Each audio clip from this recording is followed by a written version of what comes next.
Bienvenidos a todos a esta conferencia del tercer trimestre del 2021. En portada ponemos una lucha entre osos. ¿Por qué? Porque eso es una imagen bastante llamativa.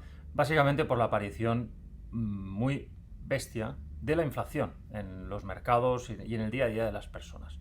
La inflación ahora mismo en España se está empezando a desbocar. Veremos si finalmente acaba siendo tremenda o no, lo veremos. Pero en todo caso ha hecho su aparición esta fiera y hay que protegerse ante este escenario.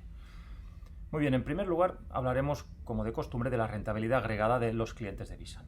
En segundo lugar haremos una vista de pájaro para ver un poco los principales trazos que nos ofrece el mercado. En tercer lugar hablaremos de inflación, que es el tema central y del cual va a haber una cierta extensión.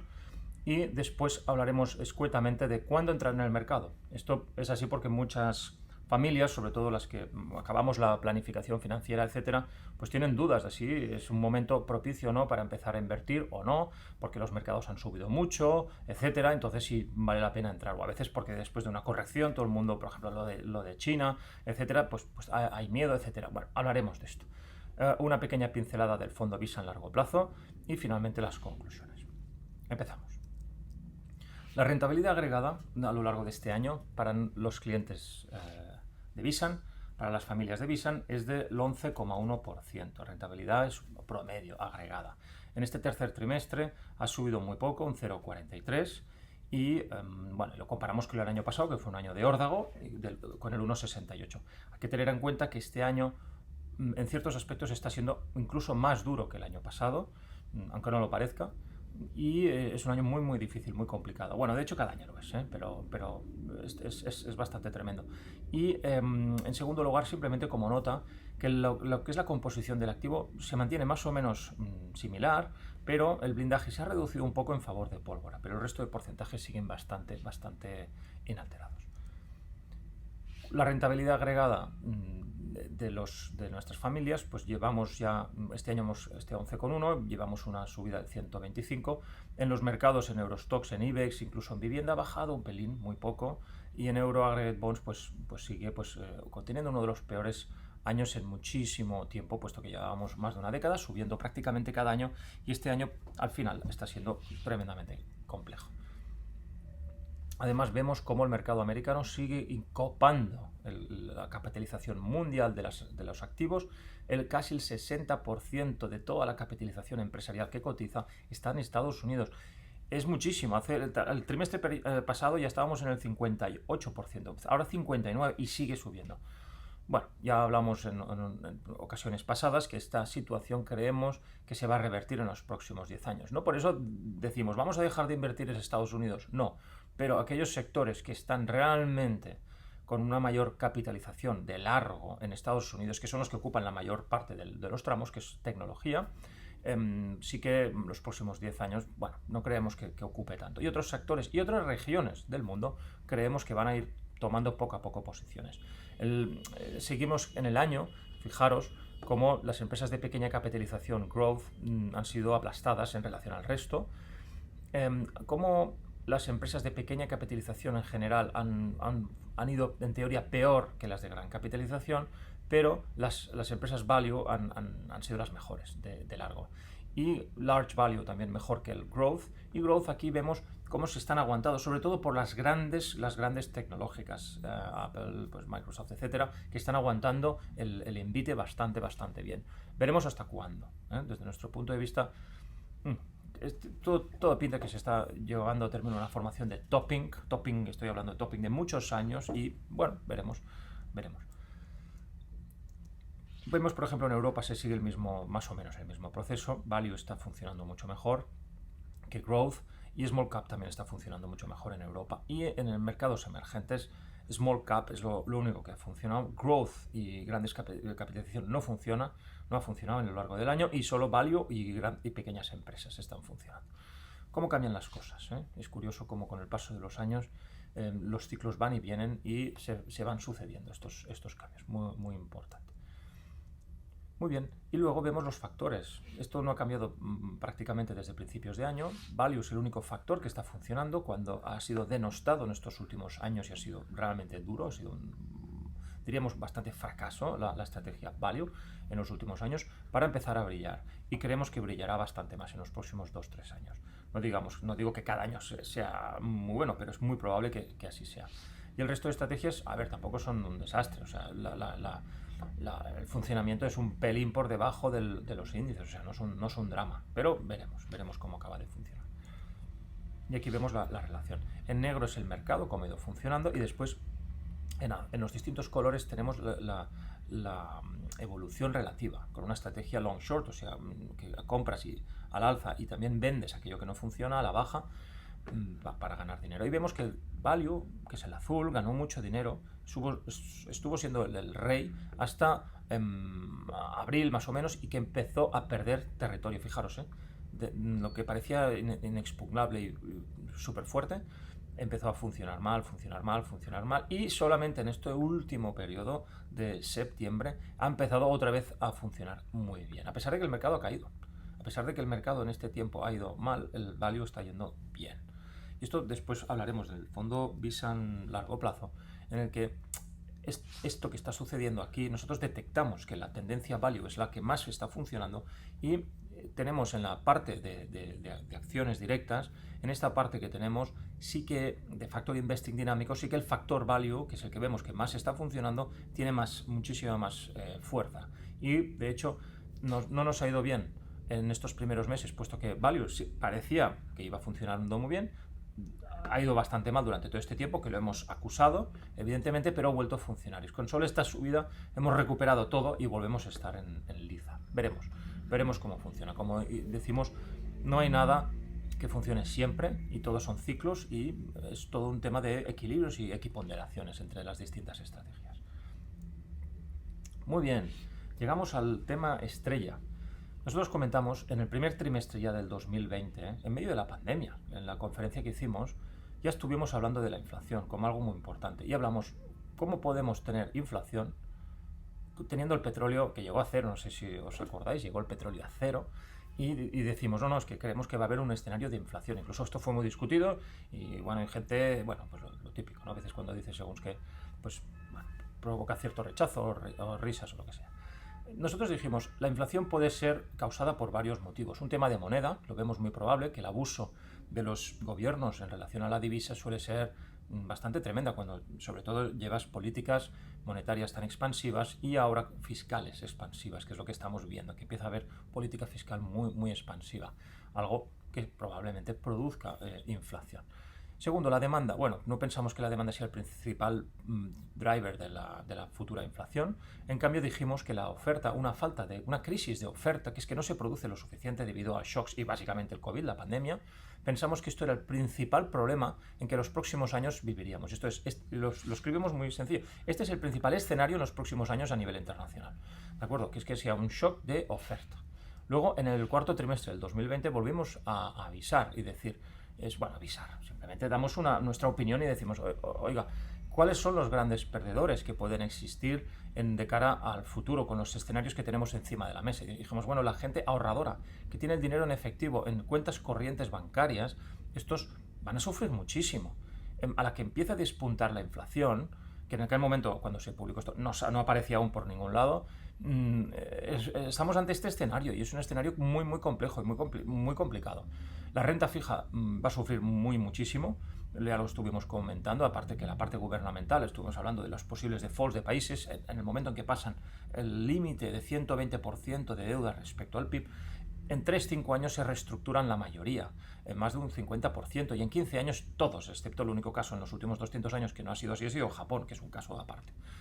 Y además, ojo, claro, en un escenario de inflación sufrimos porque las familias que solo tienen un ingreso mediante una nómina no es suficiente, porque bueno, pues normalmente puede haber cierta presión para los salarios que suban, pero si solo dependes de la nómina puedes llevarlo a pasar mal.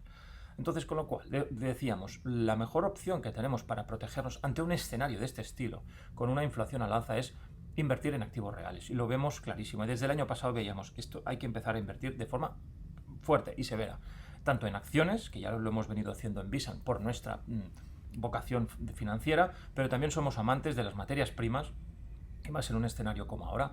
El oro y la plata no están empezando a subir, pero han subido el resto de materias primas de forma bastante dramática, y el oro y la plata le va a llegar a su momento. Estamos cerca de que empiece a despegar, y cuando despegue, ojo, porque es que empiezan a haber problemas muy graves a nivel gubernamental. Y finalmente los inmuebles. Nos gusta muchísimo que todas las familias tengan una exposición importante en activos inmobiliarios, tanto sean pisos como locales, como naves, etcétera. Es más, ahora mismo hay muchas oportunidades a nivel de locales. Todo el mundo cree que los locales van a dejar de funcionar, la gente se los está quitando encima, etcétera. Pues son momentos de oportunidad, clara oportunidad. ¿Qué ha ocurrido? Fijaros, el IPC. ¿Cómo? Esto es en medio de la pandemia, la inflación, pues la general, pues cae de forma obvia, ¿de acuerdo? Y nosotros ya aquí estábamos comentando, oye, es que esto, creemos que el shock va a venir por la oferta. Y aquí volvemos a advertir, ojo cómo la gente está invertida, ojo con la renta fija, lo que hemos comentado ahora. Y de repente, ¡buah!, empieza a dispararse. Hasta niveles del 4%. Esto ya está confirmado por el Instituto Nacional de Estadística. Lo vemos muy peligroso. Un 4% con los tipos de interés negativos. Tú pones el dinero en el banco y no te dan dinero, te dan cero o incluso te quitan. Te empiezan a quitar dependiendo del nivel que seas o si eres empresa, etcétera. Esto es muy grave. Estás perdiendo cada año en estos niveles un 4%. En 10 años has perdido más del 40% de tu patrimonio. Que es una auténtica barbaridad. En solo 10 años. Si lo dejas el dinero quieto. Con lo cual, dejar el dinero ahora mismo, con la inflación a este nivel, de no invertir, es un suicidio económico. Pero absoluto suicidio. Es imprescindible invertir, por mucho que nos cueste. Con lo cual, el perfil típico de ahorrador que cree que es conservador, nosotros siempre decimos, bueno, esto es muy relativo. Ser conservador no significa que tengas que destruir tu patrimonio de forma miserable, con una erosión masiva a través de la inflación, ¿no? Es decir, la gestión de patrimonio requiere tomar ciertos riesgos para protegerlo, ¿de acuerdo? Mantenerlos siempre sin ningún riesgo es el mayor riesgo. No tener riesgos cuesta carísimo y es algo que ahora mismo no nos podemos permitir.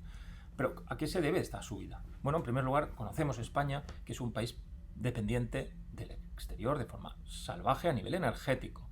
Todas las políticas que se han llevado a término, verdes, etcétera, creo que han sido un fracaso. También las políticas de cierres de nucleares, etcétera, ha ido fracaso tras fracaso a nivel energético. Somos muy críticos con la gestión de la energía en España, muy tremendamente críticas. Pero vemos que la principal subida de la inflación es el apartado de vivienda. Y la vivienda, el principal apartado en su mayoría es la electricidad. Ojo con las subidas. Ahora ya vemos Endesa, los distintos operadores, pues haciendo ofertas brutales. ¿Por qué? Porque está habiendo un movimiento salvaje en el mercado. Transporte, claro, esto tiene muchísimo que ver con la gasolina, evidentemente. No es tan salvaje la subida que ha habido en petróleo como la que ha habido en electricidad, pero ya sabemos que el petróleo siempre es una commodity que lleva una materia prima que llega más tarde a las posibles subidas. Llega a la parte final del ciclo, más al final. Con lo cual es normal que antes suba el gas o que suban otras commodities, y en este caso pues la electricidad. Y después el tema ocio y cultura.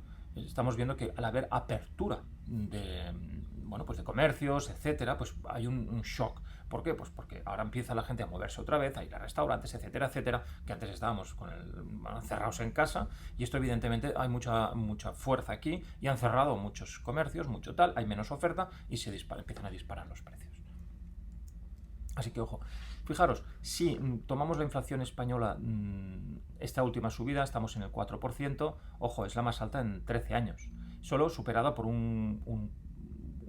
llegamos aquí un 5,3%, un 5,2, 5,3, que hubo puntualmente en 2008, ojo, que si ahora esto llegara a subir un 1 y pico por ciento más, que yo no lo descarto para nada, quizá no tengo ni idea, pero estas subidas tan fuertes no suelen pararse de la noche a la mañana, generalmente tienen mayor empuje.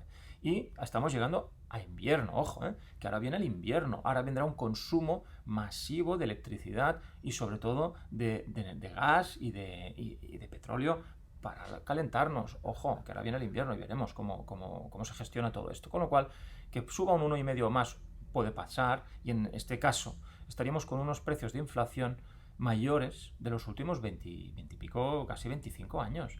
Es muchísimo, casi 30 años. Ojo, Ojo, que estamos cambiando del ciclo, ¿eh? Con lo cual la reflexión que hacemos es que el último ciclo de periodo desde el año que se estrenó en 2008 con la última crisis, con deflación, que era como salvaje, ¿no? La gente no estaba acostumbrado a vivir momentos de que los precios bajen, ¿no?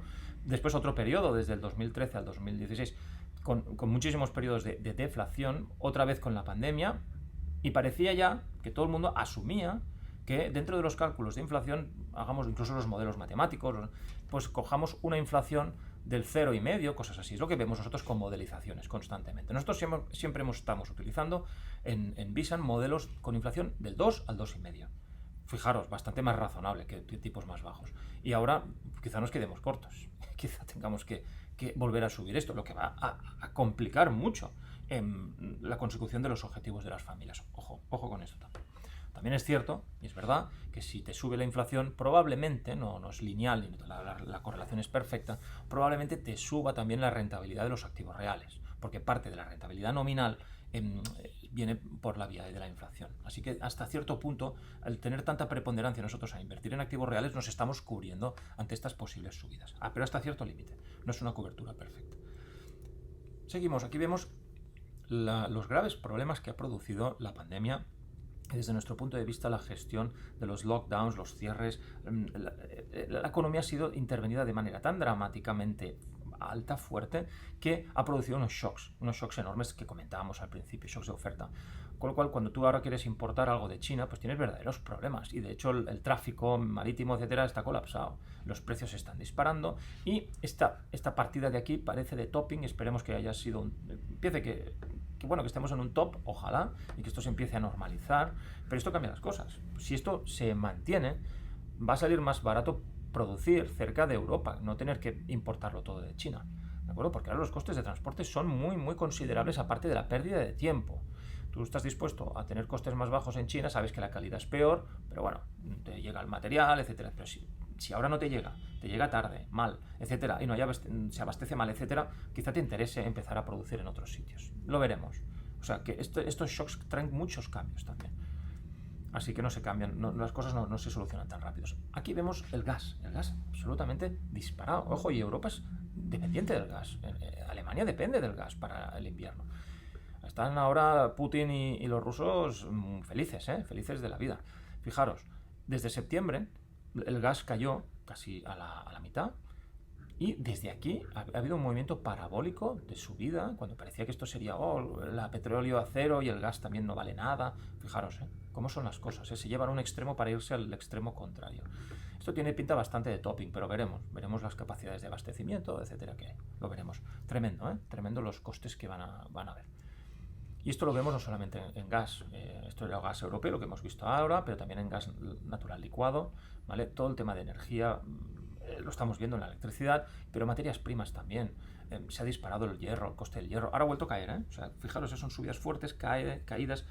El aluminio, con todo el tema del coal, estamos exactamente igual, con el mismo problema. Por ejemplo, el carbón, perdón, en China tienen un problema ahora mismo energético brutal y están abasteciéndose de todo el mundo, están importando todo lo que pueden.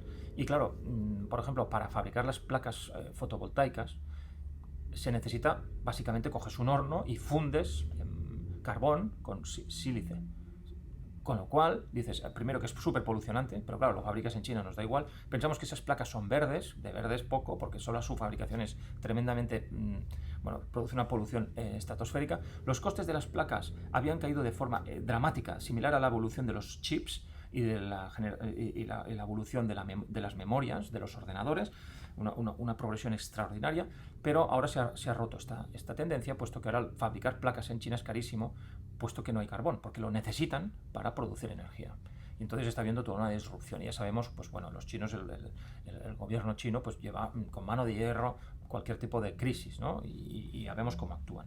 Con lo cual ahora están poco perjudicadas las sostenibles. De hecho, aquí vemos a Greta, nuestra querida Greta, con toda la revolución verde que se está produciendo en el mundo, y siempre hemos sido muy escépticos. ¿Somos favorables a lo verde? Absolutamente, esta es la tendencia, pero imponerla sin tener en cuenta los costes de los factores no funciona. Es decir, el mercado es el mercado. Y por mucho que tengas una idea política o una política, hay que ser verde, nos parece muy bien. Pero si no tienes en cuenta que hacer las cosas no sale gratis y cómo haces que las cosas se hagan, es peligroso. Además, quien produce polución de verdad son los chinos, de las principales ciudades. Aquí vemos las principales ciudades que polucionan en el mundo, centros industriales, etcétera. De las 25, 24 son chinas. Bueno, hay que ir a China realmente a decir, oye, chinos, ¿qué están ustedes haciendo a nivel de polución? Que esto es un desastre, ¿de acuerdo? Y China hace poco en relación a esto. Ha hecho algunos esfuerzos y tal, pero es bastante tímido, ¿de acuerdo? O sea, cuidado. Además, se ha denostado todo el tema de energía nuclear. Nosotros la energía nuclear no la vemos para nada una energía polucionante. Lo que pasa es que después de Chernóbil se paró completamente, se paró la producción y pasó a ser una energía completamente denostada. ¿Por qué? Por una mala gestión de mantenimiento de plantas. Evidentemente, eso fue una catástrofe. No vamos a negar lo evidente. Pero ¿qué ocurre? Que realmente los residuos que genera una central de este tipo son muy bajos y muy controlados. Y caben todos en una piscina. De toda la central nuclear, toda su vida útil de producción, que son muchísimas décadas, todo se resume en una piscina. Si vemos la polución que llegan a producir el resto de centrales, es brutal.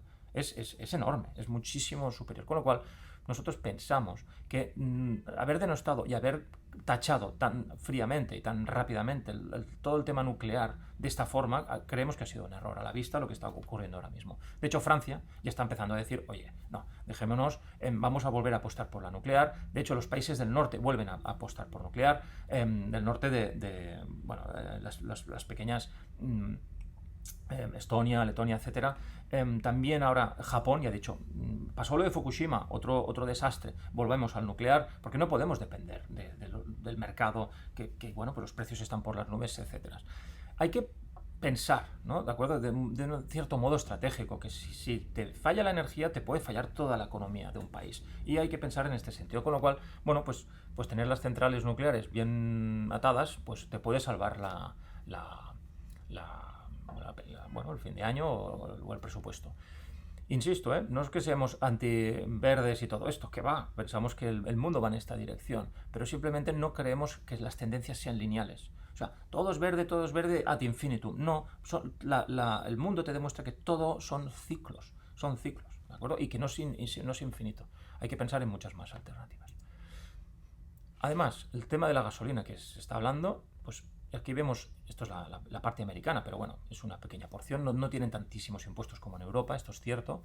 Aquí en Europa nos crujen a impuestos, pero aquí vemos la gasolina en proporción a lo que le cuesta al bolsillo de cualquier persona americana, ciudadano americano. Y estamos viendo que a pesar de la reciente subida del petróleo a 80 el barril, vemos que siguen teniendo una proporción baja respecto a la media histórica de estos últimos 20 años. Con lo cual, aún podría llegar a subir muchísimo más sin afectar excesivamente al bolsillo. Este tipo de análisis es también similar al que se hace cuando miras el tema hipotecario. Cuando ves las viviendas, si empieza a ser la carga hipotecaria excesiva, lo que pagan las familias por hipoteca excesiva en relación a lo que cobras de nóminas en promedio, entonces empiezas a tener un problema. Pero mientras sea una cuota razonable, pues se puede hacer, se paga y no hay excesivo problema. Pues esto que nos indica es un indicador más de que a pesar de que los precios han subido, pueden seguir subiendo. No sería raro, o sea, simplemente que el propio consumo de la población podría absorber esto sin poner excesivos problemas. Un poco más, a la que nos pasemos de 100 al barril el precio del petróleo, hombre, pues puede ser que empecemos a tener bastantes problemas. Después estamos viendo aquí la inflación americana. Al final siempre nos centramos mucho en Estados Unidos, ya lo sabemos, que parece mentira, es que hablas mucho de Estados Unidos. Bueno, es que es importantísimo tenerlo presente porque lo que ocurre ahí acaba teniendo impacto en todo el mundo. Y ahí vemos cómo los precios que están estimando las empresas, pequeñas empresas americanas, suelen tener bastante capacidad predictiva y te están explicando si en relación a la inflación. Y este índice te está diciendo, oye, estas empresas te están preveyendo que la inflación puede llegar al 4% en Estados Unidos, sin ningún tipo de problemas. La pública En Estados Unidos la gente ya sabe que los precios han subido muchísimo más, pero la Reserva Federal se resiste a reconocerlo porque no quiere, porque bueno, están atrapados desde nuestro punto de vista, pero bueno, pues la realidad cada vez se va imponiendo de forma más aplastante. Otro factor importante, por ejemplo, aquí vemos los tipos de interés de la Reserva Federal, vemos que también tienen muchísimo que ver con la capacidad de las empresas pequeñas de captar, de fichar a gente. Entonces aquí vemos cómo, bueno, pues cuando las dificultades de las empresas cada vez suben más es porque estamos más adelantados en el ciclo, en teoría, y viene una crisis, entonces bajan los tipos de interés. Es bastante interesante ver todo esto. Entonces, lo curioso es que después de esta subida vino la crisis, ¿vale? Fue más fácil contratar en medio de la pandemia, evidentemente había gente paro a tope, pero se ha revertido de forma extraordinaria hasta el punto de que es muy difícil encontrar a gente cualificada en Estados Unidos para según qué puestos. A la vista de estos resultados, los tipos de interés deberían empezar a subir. Y no lo están haciendo, y tampoco quieren. Ojo, algo se cuece. De hecho, si aplicamos la regla de Taylor, que es una regla típica macro para calcular los tipos de interés que deberían haber, ahora estaríamos cerca del 8 y del 9%. La Reserva Federal debería marcar tipos del 8 y del 9%. Imaginaros, que estaban, nada, ya lo veis, todo planito y esperando a ver qué pasa. Es evidente que los signos que se están dando en la economía, todo indica a que se acerca una subida de tipos, ya veremos cuándo. Muy bien, y esto es otra forma de ver lo mismo, ¿no? Si a la inflación, para hacer el cálculo de inflación se lo quitas todo, al final, la comida, pues la casa, pues la energía, y Estados Unidos utilizan mucho coches y camiones de segunda mano, pues, lo quitas todo lo que ha crecido, porque esto es lo que ha subido más, pues si aún así lo quitas, también vemos que está en la mayor subida, que ya te tienes que ir a los años 90. Esto no es raro, esto no es baladí, esto es raro, esto es una cosa extraordinaria. Veremos cómo acaba. Muy bien, y claro, ¿qué implicaciones tiene el tema de la inflación? Muchas, ¿no? Aquí vemos, por ejemplo, la evolución de los activos reales, pisos, en este caso en los distintos países de la Unión Europea. Vemos España, pues la gran bofetada de la crisis última, fue tremendo. Que no fue lo mismo en Alemania y tampoco fue lo mismo en Francia. De hecho, invertir en Alemania cuando tenía precios deprimidos ha sido un acierto clarísimo. España ha sido una bofetada, pero se ha recuperado bastante. No ha llegado a recuperar todo el precio, pero se ha recuperado. Sí, y sigue subiendo. Lo curioso es que el tema de los activos reales, pensamos que con la inflación al alza es probable que siga al alza también, que se vea acompañado, muy probable. Además, cuando la renta fija, pensemos que hay 10 veces más renta fija y deuda en el mundo que acciones que cotizan, con lo cual, a la que mucha gente se dé cuenta, incluso grandes inversores, grandes fondos de pensiones, etcétera, que la renta fija vas a tener una rentabilidad muy corta y realmente no te va ni tan siquiera cubrir la inflación de forma sistemática para unos cuantos años, y van a tener un auténtico problema de funding. Lo que les va a provocar es que decidan asumir más riesgo, y no solamente vía acciones, también lo van a hacer vía inmuebles. O sea, van a asumir el riesgo de decir, bueno, pues si no podemos ganar este 3 o 4 que queremos mínimo para cubrir inflación, pues vamos a ir comprando activos inmobiliarios que al menos la vía renta consigamos entre un 3 y un 5%. ¿De acuerdo? Y esta es un poco la mentalidad. Con lo cual, esto es probable que salga dinero de renta fija para invertirse en activos inmobiliarios de forma tenue o no tan tenue. Desde nuestro punto de vista, esto es una tendencia que es posible que siga. Veremos, porque nadie tiene ni idea de lo que va a pasar en el futuro y siempre pensamos, es probable, pensamos que nunca aseveramos, seguro que va a ocurrir, porque sinceramente no tenemos ni idea. Pero claro, fijaros, cuando tenemos toda la posibilidad de las subidas de tipos en medio, que todo indica que hay inflación, esta presión tan grande en valoraciones de activos, pues claro, aquí vemos los tipos de interés a 30 años del gobierno español. Ahora está pagando, se cotiza a 1,3. Ahora mismo se pueden hacer hipotecas a 1,2, 1,3, incluso por debajo podemos hacer hipotecas al 1% a tipo fijo a largo plazo. Incluso se paga menos, un particular paga menos a largo plazo que el propio gobierno de España. Es un momento para aprovechar, sinceramente. Seguimos pensando que hay que aprovechar al tema del además, el endeudamiento. Endeudarse ahora a tipos bajos y que sea fijo, eso sí, no puede ser variable, te da la posibilidad de que si entramos realmente, y pensamos que sí, pero ya veremos, en un escenario de inflación, al cabo de 5 o 10 años, la inflación, si estás invertido en activo real, por eso te pides una hipoteca para comprarte un inmobiliario, claro, el activo inmobiliario subirá también en cierta medida por la inflación, pero en cambio la deuda se mantiene constante. Con lo cual, escenarios de inflación, te interesa deuda, te interesa, pues por el efecto que la inflación va limando la deuda, la va limando poco a poco. Vemos en Alemania también se están rompiendo patrones. Fijaros, el patrón este se ha ido, intentó perforarlo, lo intentó otra vez y aquí ya se ha perforado.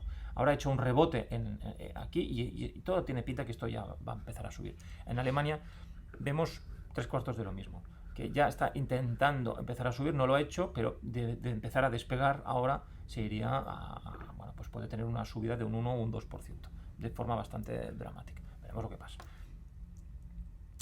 En fin, en el año 2014 fue cuando se incorporó en la Unión, el Banco Central Europeo decidió empezar esta política nefasta de tipos de interés negativos. Estados Unidos no lo hizo, no entró la Reserva Federal a hacer estas cosas raras. En Europa sí, desde mi punto de vista, de forma muy errónea. Desde el año 2014 dejamos de invertir en bancos, dijimos no queremos, y habíamos invertido intensamente. Después, con la crisis que hubo aquí en España en 2012, invertimos en muchos bancos y en Italia también, que ganamos muchísimo dinero. Pero ahora, después de que el Banco Central dijera no, vamos a poner los tipos en negativo, no nos interesó y salimos del mercado financiero durante muchísimos años. Y así, bueno, así vemos la diferencia, ¿no?, entre los bancos americanos y los bancos europeos, que básicamente no han hecho nada. Con lo cual, ¿qué vemos en el futuro? Puede ser que volvamos a entrar en bancos, sinceramente. Si vemos que hay un cambio en el Banco Central Europeo, puesto que se ven con la obligación de impedir que se dispare la inflación. Y recordemos que los alemanes le tienen miedo a la inflación debido a su periodo de hiperinflación que tuvieron a principios del siglo pasado. Esta gente no quiere volver a pasar algo similar, con lo cual, si de verdad se confirma toda la presión de inflación, van a hacer una presión brutal al Banco Central Europeo para subir los tipos, cosa que va a realmente hacer muchísimo daño a países hiperendeudados como España o Italia. ¿De acuerdo? Y además, ese será un buen momento precisamente para empezar a invertir en bancos europeos. Precisamente. O sea, hemos estado fuera durante muchísimos años, pues bueno, si empezamos ya a la normalización de tipos, pues va a ser interesante. Los bancos van a empezar realmente a ganar dinero. Muy bien, y el tema de la inflación también tiene mucho que ver con las tecnológicas. A nivel de valoraciones, las empresas tecnológicas se benefician de elevado crecimiento generalmente. Y tú estás dispuesto a pagar muchísimo más, el precio mucho más alto para una tecnológica que para una empresa industrial.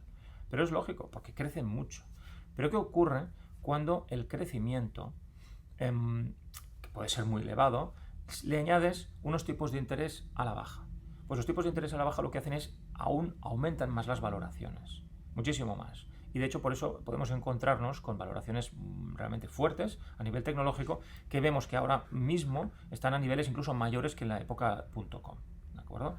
En cambio, los activos value han sido, bueno, llevamos una década muy mala y ahora mismo parecía que remontaban, cayeron y ahora están volviendo a remontar ahora mismo, ¿vale? Esto, ¿qué nos está diciendo? Nos está diciendo clarísimamente, al menos cómo lo interpretamos nosotros, que se están cambiando las tornas. Insistimos, no hay ciclo que dure 100 años, todo es un cambio, constante cambio, y pensamos que ahora se está produciendo un doble suelo, que hubo un doble suelo, aquí también hay un doble suelo, y pensamos que nos vamos a encontrar con una preponderancia en los próximos años de value. Aquí ha habido un intento, casi lo consiguen, y ahora es muy probable que sí.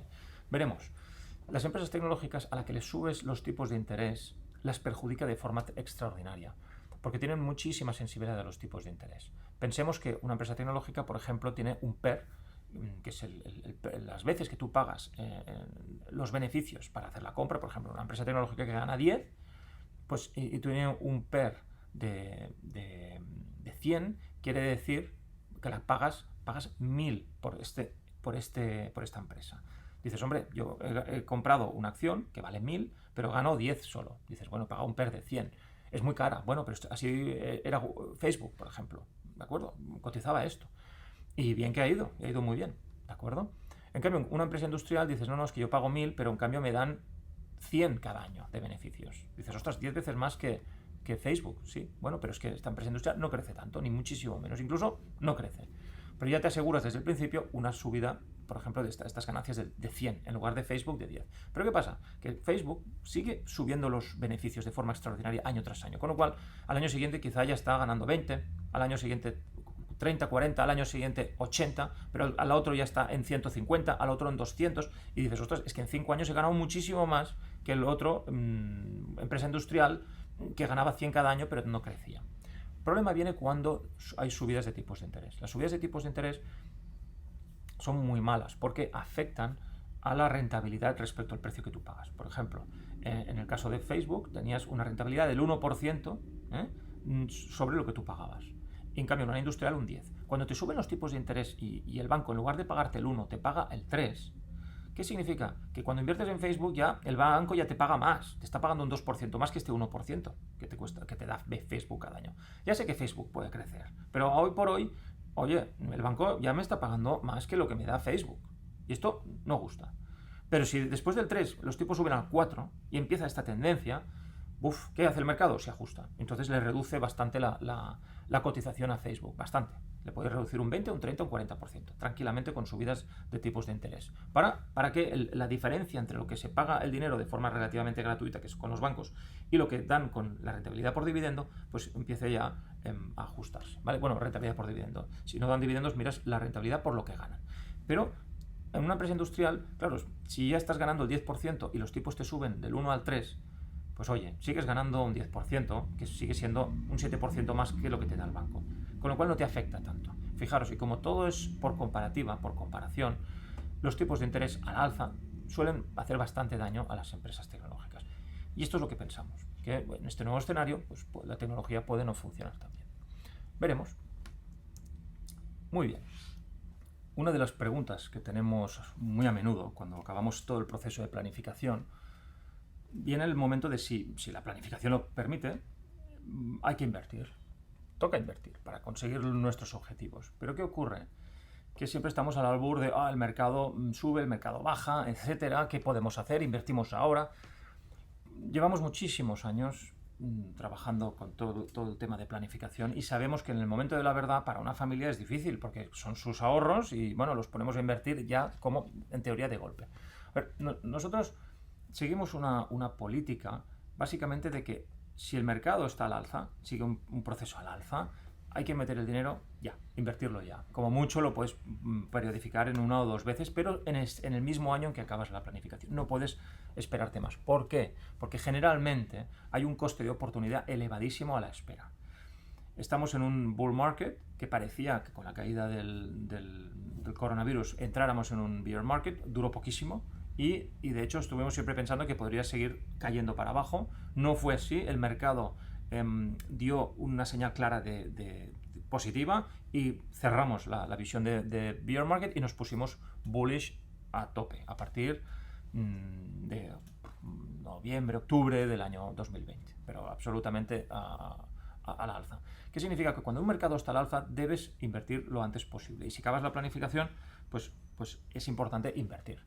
¿Qué pasa? Que, ostras, si el mercado está caro, cuidado que está caro. Y nosotros siempre decimos, el mercado está caro y siempre va a estar caro. Siempre. De hecho, los mercados tienen tendencia al alza, con lo cual siempre estás en máximos históricos. Es que estamos en máximos históricos. Digo, bueno, claro, pues que llevamos 200, 300 años de máximos históricos. ¿Por qué? Porque la economía crece. Es así, ¿de acuerdo? Es cierto que hay momentos en que los mercados bajan y bajan mucho, lo sé. Esto es cuando viene la entrada de una crisis fuerte y que impacta muy fuerte a los activos. Lo mejor es invertir. Imaginaros que de repente viene una caída, una corrección dentro de un mercado alcista. Uy, es que el mercado está cayendo. Bueno, fantástico, qué bien, qué suerte, porque la tendencia es al alza y si encima enganchamos un momento de caídas, pues qué bien. Pero no tenemos que estar preocupados por esto, porque en el caso de que estemos en un periodo alcista, que es la mayoría del tiempo, y viene una caída, y nosotros hace 2 meses que hemos invertido fuerte, siempre tenemos el protocolo pólvora. Y si esta caída es más del 15, nosotros empezamos a ejecutar compras. Y aprovechamos esta caída. Querer acertar el momento preciso, el momento más bajo, es costosísimo, tan costosísimo que en la mayoría de ocasiones se pierde dinero, por el hecho de esperar. El dinero debe circular y debe estar invertido. Esto es lo mejor de largo. Con lo cual, donde insistimos es en seguir una metodología. Disciplina en el blindaje. para conseguir los objetivos, ejecutar el protocolo pólvora cuando sea preciso y además controlar el patrimonio mes a mes. Esto es muchísimo más importante que acertar el momento en que compras del mercado porque cae, que sube, etc.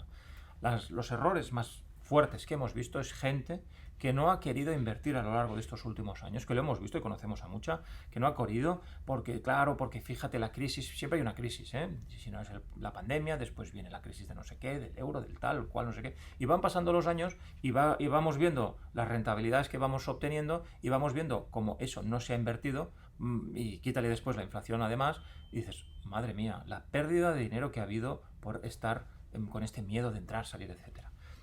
Abogamos siempre por la disciplina y una buena metodología. Además, actualmente todos sabemos que estamos en octubre y aquí vemos mes a mes cómo van los mercados. Esto es en Estados Unidos desde el año 1950. Y ahora viene, por ejemplo, la fase final del año. Casi todos los meses se gana dinero. A lo que vamos es, fijaros, en enero se gana, en febrero plano, pero bueno, no se gana, pero hay años que sí, los últimos 10 años se ha ganado dinero. En marzo se gana, abril, pum, se ganan todos los meses. En todos los meses, salvo septiembre, que suele ser un mes muy malo en todos los periodos escogidos. Es el único mes que podrías decir, bueno, va, me salgo en septiembre y vuelvo a invertir en octubre. En principios de septiembre me vuelvo a invertir en octubre. Podría pasar, este septiembre hemos sufrido, además, fijaros que han caído los mercados también. Pero tiene el sentido entrar en este juego porque solo que haya 1 o 2 años que no te funcione bien y te rompa la estadística, tampoco te ha valido la pena. Con lo cual, al final, ¿vale la pena? Creemos que no. Los mercados tienen tendencia al alza, vale la pena estar invertidos, pase lo que pase. Y además, aquí vemos lo mismo, ¿no? La evolución este año, como han ido, aquí vemos la evolución de los últimos 30 años, bueno, 29 años del Standard & Poor's, y esto es en el caso que le quitemos los años de megacrisis del 2007, 8 y 9. Claro, fijaros la tendencia, este año sigue un año normal, con sus caídas en septiembre y ahora parece ser que se empieza el rally de fin de año. Bueno, ya veremos si aparece o no, todo indica que sí. Aquí vemos, por ejemplo, otro sistema de macro charts, que lo vemos aquí, cómo está en sus modelos, esto es desde el año 2009, cómo los modelos pues, te permiten decir en momentos de máximo estrés del mercado si las cosas vuelven a funcionar o no, suben, ¿de acuerdo? Aquí dio una señal de compra, después hubo esta caída que fue rápida para seguir creciendo, aquí otra. Ahora mismo, curiosamente, ahora en octubre ha dado una señal fortísima de compra, probablemente siga subiendo. Es decir, ahora, incluso ahora más que nunca, es necesario seguir invertidos, al menos esto es como lo pensamos nosotros. Aquí vemos, por ejemplo, que en este gráfico, en la línea, en estas zonas así sombreadas de color rojo, vemos año tras año que entras en crisis de forma más o menos periódica. Hay crisis y suceden. ¿Qué ocurre? Que la del 2002 y la del 2008 fueron tan graves que el mercado sufrió muchísimo y cayó pues, de forma abundante, casi un 50% o más. Pero ¿qué ocurre? Que viene, por ejemplo, la crisis del 91, el mercado apenas corrigió. No hubo una gran corrección bursátil. El mercado cayó, y no cayó, la economía fue muy dura, la caída económica, pero en cambio a nivel financiero no fue tanto. ¿De acuerdo? Por eso quiere decir que al final las crisis se suceden, pero no todas tienen que ser exactamente la misma. Es decir, no significa que en todas tengamos que tener una corrección salvaje del 40, 30, 40, 50%. A veces vienen crisis y las correcciones en activos financieros pueden ser muchísimo menores. Esto lo iremos evidentemente viendo. A juzgar por la situación de ciclo que estamos ahora, aquí vemos en la línea esta azul que cuando sube hasta la franja de arriba, en poco tiempo, en 1, 2, 3 años, puede suceder una crisis. Puede llegar una crisis. Y ahora estamos, como que ha habido esta reactivación tan rápida de la economía, veremos. Pero a veces puedes estar muchos años, 2, 3, 4, 5 años, hasta que encuentras una situación similar. Tal y como está ahora, todo indicaría que estamos en la fase final de ciclo. O sea que lo de la pandemia ha sido una pequeña interrupción y que puede ser que nos queden aún 2, 3 años más de fuerte crecimiento. Veremos, ¿de acuerdo? Puede ser que menos, ¿eh? A veces el índice sube y en menos de 6 meses tenemos una crisis encima. Puede pasar absolutamente de todo. Pero fijaros, el mercado ahora mismo, tal y como está, puede subir perfectamente un 10, un 5, un 15% para arriba. Todo el mundo está hablando de que el mercado está en un momento de máximos, que está en un momento topping, que parece que va a venir un desastre. Nosotros pensamos que no sería descabellado para nada que hubiera un crecimiento de un otro 10, 15, 20% más del mercado, para luego sí venir una corrección, perfectamente. Veremos. Pero si tú tienes que invertir, y es mejor invertir ahora, ganarte este 20.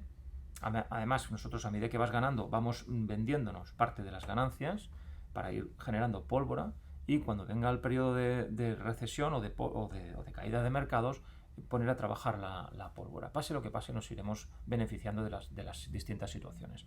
Con lo cual, bueno, tampoco tenemos tanto miedo a lo que puede ir ocurriendo. Evidentemente, el futuro es incierto, pero creemos que relativamente con un cierto método y preparados. Y finalmente hablamos del Visa en largo plazo.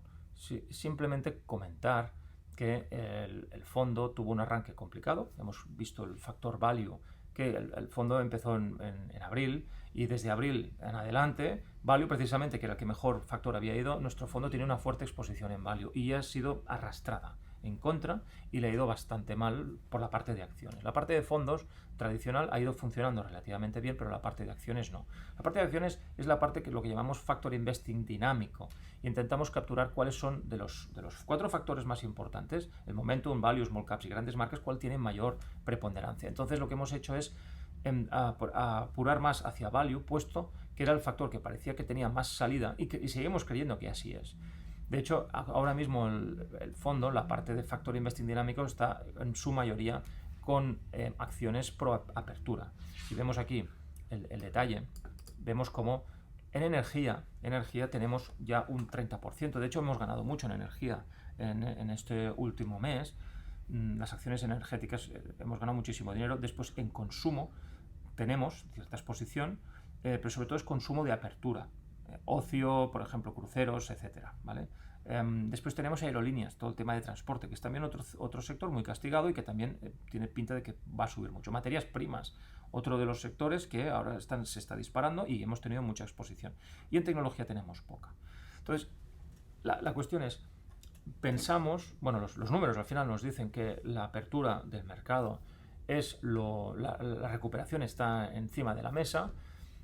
Todo el tema de COVID está bastante bajo control. Vemos cómo incluso se está planteando ya restringir el uso de la máscara en sitios cerrados, etcétera. Y claro, en esta situación vemos que la inversión en tecnología debe ser relativamente reducida, puesto que hay muchísima más capacidad de ganancia en acciones muy castigadas, pero que sus sectores pueden empezar a florecer, como los que tenemos ahora mismo, que no en tecnológicas que están muy caras y que encima con un escenario tipos de interés al alza, inflación al alza, etcétera, etcétera, pueden verse en relación más castigadas. No digo que no crezcan, pueden seguir creciendo, pero probablemente crezcan menos que lo que estamos diciendo ahora. Bueno, al final lo iremos viendo. Nuestra selección es una selección basada siempre en números, con lo cual no es nosotros pensamos que no, o sea, tenemos un proceso de cálculo y al final vamos a aquellos factores que más creemos que están funcionando mejor. El tiempo dirá, pero en todo caso el fondo llevaba un retraso respecto a los índices de estos primeros meses, pero ha habido este empuje de este último mes y poco, value, que es donde estamos más posicionados para la apertura de los mercados, etcétera, después de la pospandemia, y nos ha ido francamente bien. Y veremos cómo va a partir de ahora. Lo iremos viendo poco a poco. Muy bien, y finalmente llegamos a las conclusiones, que básicamente son las mismas. No solemos modificar mucho las conclusiones. Ya hace tiempo que estamos hablando de un periodo posible de inflación de más del 3, ya hemos llegado al 4.